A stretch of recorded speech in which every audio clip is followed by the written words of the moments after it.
Oi pessoal, eu sou o Alessandro e hoje eu vou comentar esse quadrinho aqui, Silvestre. Silvestre foi o grande vencedor do Prêmio Jabuti na categoria quadrinhos. Para quem não sabe, o Prêmio Jabuti é provavelmente o prêmio literário mais importante do Brasil. E já faz alguns anos que esse prêmio tem a categoria quadrinhos, o que é algo muito importante, tanto para a visibilidade dos quadrinhos, mas não só por isso, é importante para o reconhecimento dos quadrinhos.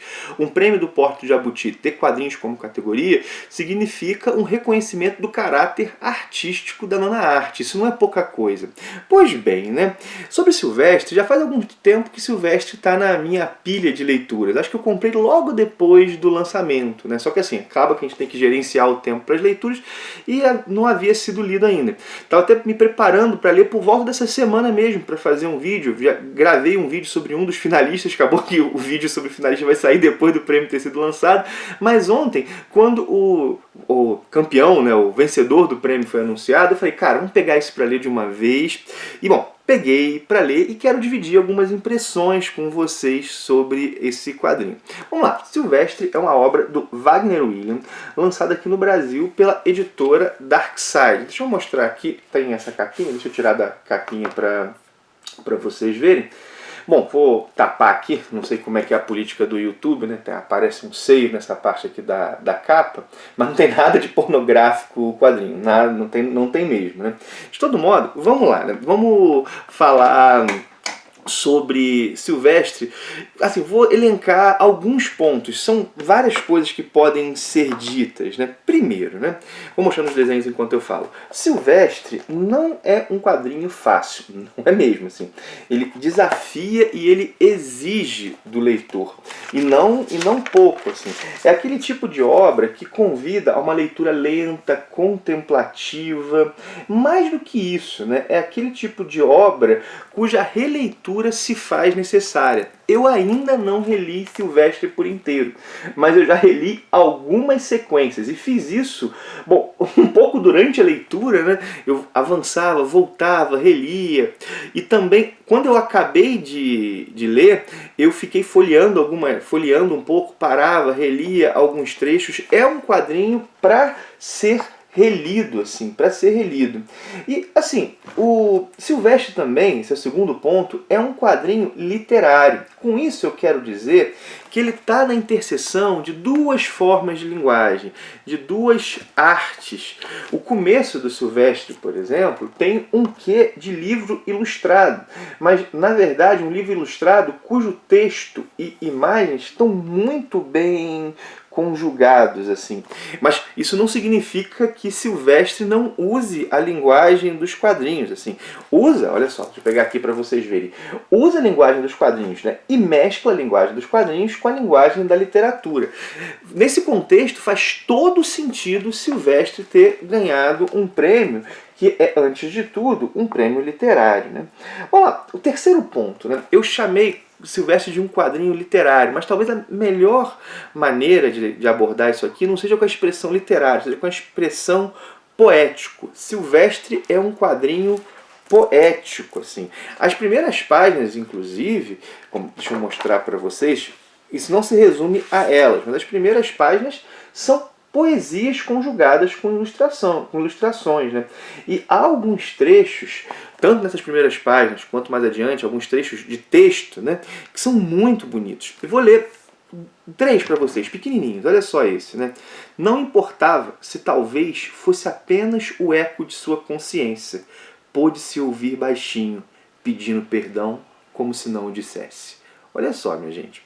Pegar outra, agora uma frase, né? Um verso, né? O impossível nunca foi tão leve. E um último, né? Há pedras dentro de nós que o rio não pode levar. Há pedras dentro de nós que o rio não pode levar.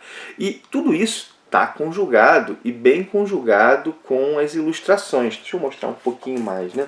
Um quarto ponto, né? Silvestre é o tipo de obra que o enredo não é o mais importante. Por isso que eu não comecei dando a sinopse. Porque eu vou dar a sinopse de Silvestre ainda, pelo menos uma sinopse, né? Uma sinopse que... a minha sinopse de Silvestre. Mas não é isso que é o ponto alto de Silvestre. O enredo é bacana, o enredo é parte parte fundamental da trama, mas aqui o que assim salta aos olhos? A linguagem, tanto essa... Quando eu falo a linguagem, estou falando não é o português, não é isso. Embora a prosa seja muito boa. Mas essa conjugação entre literatura e quadrinhos, a narrativa... Gente, tudo isso é muito bom. A técnica empregada e também o tom reflexivo que o quadrinho traz. Assim. O enredo, ele... Bom, tudo isso está a serviço, não vou dizer a serviço, mas tudo isso está conjugado com o enredo. Mas uma sinopse de Silvestre não revela bem o que esse quadrinho é. Silvestre é a obra de um virtuoso, de alguém que entende os quadrinhos como arte. A ideia disso aqui, com certeza, não é entreter. Se alguém, na busca do entretenimento, eu não recomendo Silvestre. A ideia aqui é provocar. Como eu disse, né, o convite é uma leitura contemplativa. Quinto ponto, né? Silvestre é uma obra que surpreende. E aqui, como eu disse, né, o enredo era bom. O próprio enredo surpreende. Assim. Mas mais do que surpreender, Silvestre é uma obra que traz um senso de mistério. E que, ao fim, traz várias possibilidades de interpretação. E, bom, pelo menos até onde eu posso falar aqui, nenhuma delas se fecha, assim, né? Se fecha. Bom, Silvestre é sobre isso. Talvez seja melhor, quando a gente dá uma interpretação de uma obra como essa, dizer Silvestre é também sobre isso. Mas vamos lá, do que Silvestre fala? Vamos a uma sinopse, né? De um idoso viúvo que vive numa cabana na floresta. Vamos lá, como eu falei, né, a sinopse talvez não vai revelar tanto assim, mas de um idoso viúvo que vive numa cabana na floresta e que um belo dia ele vai assar uma torta.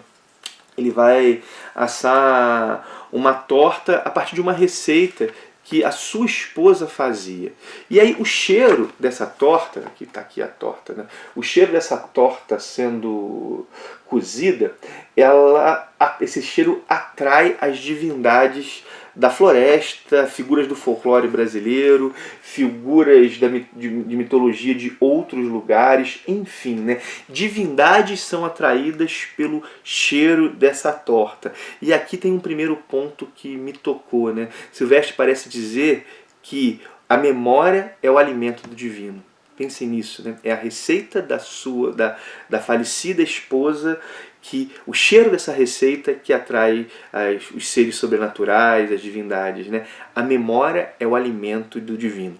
E essa temática do divino e do sagrado, ao menos na minha leitura, ela assim perpassa a obra como um todo. Ela perpassa a obra como um todo. Mas para dividir com vocês a minha impressão final assim, sobre Silvestre, algumas interpretações que eu dei isso aqui, eu tenho que dar um spoiler, né? E um spoiler do final, que é um final surpreendente, por isso eu estou avisando, né? Então a partir daqui teremos alguns spoilers, né? Bom, a torta ela é assada.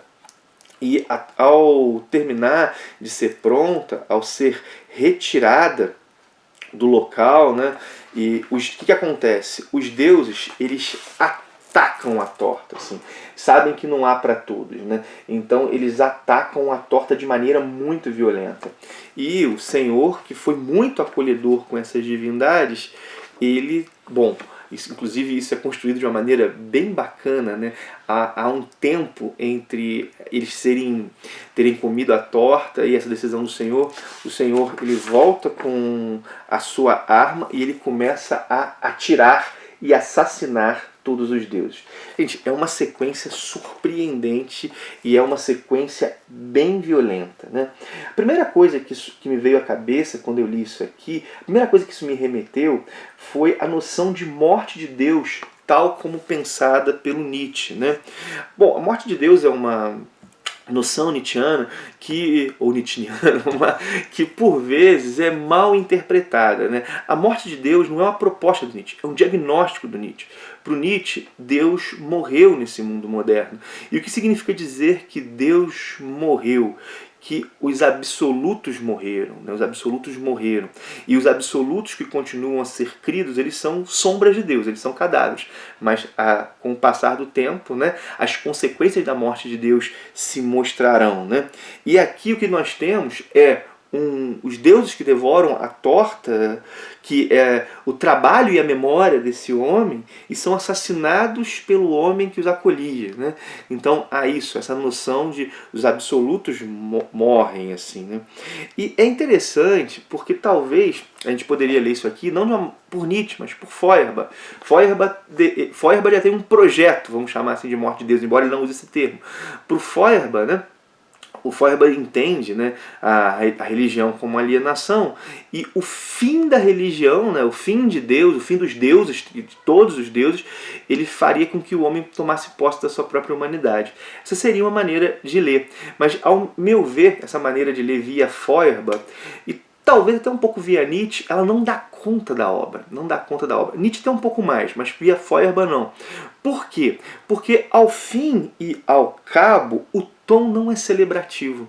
Quando o homem se vinga dos deuses e mata os deuses, na verdade, a gente entende, se solidariza com esse homem, mas ele parece perder algo, né? Há um senso de perda ao fim. Talvez a leitura mais condizente, aqui eu estou propondo isso, não seja a partir da noção de morte de Deus de Nietzsche, não seja a partir da noção desse ateísmo humanista do Feuerbach, mas seja a partir da noção weberiana de desencantamento do mundo. O que é o desencantamento do mundo para o Weber, né? Weber, isso também é um diagnóstico sobre o mundo moderno, né? Para o Weber, né, a modernidade, esse processo, ela é um mundo desencantado, né? A modernidade. Esse desencantamento do mundo é a perda dos elementos mágicos. Tudo que é mágico, tudo que foi considerado mágico no mundo em determinado momento deixa de existir. Sobra aí a relação de causa e efeito, né? Sobra um mundo sem encanto. E para o Weber, embora isso traga algumas vantagens, por exemplo, o próprio desenvolvimento científico, né? Isso traz também algumas perdas. Para o Weber, né, a gente pode dizer que um mundo desencantado é um mundo sem sentido. É um mundo sem sentido. E isso é talvez o final aqui, né? Talvez é o final. O Silvestre tem uma crítica talvez a relação do homem com o sagrado, a certa relação do homem com o sagrado, mas em Silvestre também há um lamento. Também há um lamento, né? Para esse mundo desencantado, que também é um mundo no qual o significado se dissolve. Enfim, né? Ao menos essa foi a minha primeira leitura. Como eu disse, é um quadrinho, aqui acabei não tapando, né? É um quadrinho que precisa de releitura, assim, né? Vale ainda dizer que Silvestre tem outro mérito, o mérito de ser muito bonito, minha gente. São desenhos, assim, que a beleza salta aos olhos, assim, realmente o cara teve muito trabalho ao fazer isso aqui. Os desenhos, embora totalmente conectados à narrativa e ao texto, eles são um deleite, né? Eles também convidam à contemplação. Enfim, né? Esse é um quadrinho, para usar um clichê, é um quadrinho com voz própria, né? Um quadrinho com voz própria. Eu não li todos os concorrentes de Silvestre no Prêmio Jabuti. Na verdade, dos finalistas eu li Silvestre mais um, cujo vídeo vai sair amanhã. Mas, assim, a julgar pelos méritos de Silvestre, olhando, assim, de uma abordagem apenas interna, os méritos do próprio Silvestre, o prêmio foi muito merecido. É um quadrinho com uma proposta bem específica, é um quadrinho cujo o trabalho é um trabalho de alguém que entende os quadrinhos como uma obra de arte. Ao fazer isso aqui, com certeza, o Wagner William pensava como um pintor ao fazer um quadro, né? Como um escritor ao escrever uma grande obra de literatura. Ele pensava em fazer uma grande obra, tanto que Silvestre demorou anos para ficar pronto, né? Enfim, né? Tá aí o meu olhar. Repito, né, que não é um quadrinho para quem está buscando entretenimento. Há vários e bons para isso. Silvestre é um quadrinho para quem busca uma experiência artística de contemplação. É isso, minha gente. Eu vou parando por aqui. Agradeço por você ter assistido o vídeo, né? Bom, bota aí tuas impressões, você leu, você não leu, bota aí nos comentários, né? Dá também teu joinha se você gostou, compartilha o vídeo se você o achou legal, né? Esse compartilhamento, bom, mais gente vai conhecer a obra, mais gente conhece o Ministério dos Quadrinhos também, o conteúdo que eu aqui produzo. E, bom, um dos desafios do YouTube é fazer o conteúdo chegar a quem se interessa por ele, né? Bom, lembra do link da Amazon também, não tem jeito, né? Esse jabazinho é importante, no link, o link tá na descrição, tá também no primeiro comentário. Caso você vá fazer uma compra nessa loja, se você entrar através desse link, seja o canal a se manter e a melhorar. Vou deixar tanto o link geral quanto o link para Silvestre, caso alguém tenha interesse. Então é isso, meu amigo. Curte, comenta, compartilha. Se tiver chegado no vídeo, no canal agora através desse vídeo, se inscreve. Tem vídeo sobre quadrinhos todos os dias por aqui. Então, um abração e até o próximo vídeo.